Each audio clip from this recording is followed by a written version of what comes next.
اللہ من الشیطان الرجیم بسم اللہ الرحمن الرحیم وصلی اللہ علی سیدنا محمد وآلہ الطاہرین۔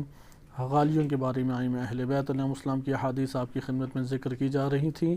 حدیث نمبر 13 کہ یہ بھی معتبر روایات میں سے ہے، اور اس حدیث کو آپ کی خدمت میں رجال کشی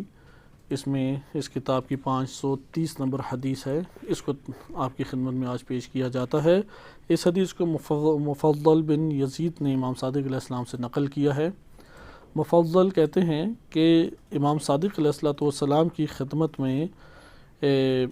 ذکر کیا، امام صادق علیہ السلام نے فرمایا وَذَكَرَ أَصْحَابَ أَبِي الْخَطَّابِ وَالْغُلَاة، اور ابو الخطاب غالی کے امام کے اصحاب میں ایک شخص تھا کہ یہ شخص غالی تھا، اور امام نے اس پر لعنت فرمائی اور اس کے جو پیرو تھے ان سے برات کا اظہار کیا۔ تو مفضل کو ابو الخطاب لعین کا نام لے کے امام علیہ السلام نے فرمایا فقال علی، اور مفضل کو خطاب کیا، کہا یا مفضل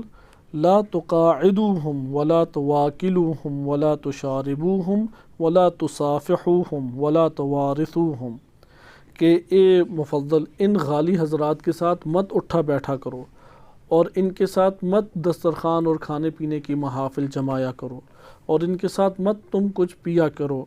ولا تصافحوہم، ان سے مصافحہ بھی نہ کرو، یہ ہاتھ آگے کر دیں تو ہاتھ بھی نہ ملاؤ، یہ آگے بڑھ کے تم سے ملنے کی کوشش کریں تم ان سے ملاقات بھی نہ کرو، ولا توارثوہم، اور میراث ان لوگوں میں تقسیم مت کرو، یہ ایک دوسرے کے وارث نہیں بنتے کیونکہ کافر اور مشرک ہیں، دائرہ اسلام سے خارج ہیں،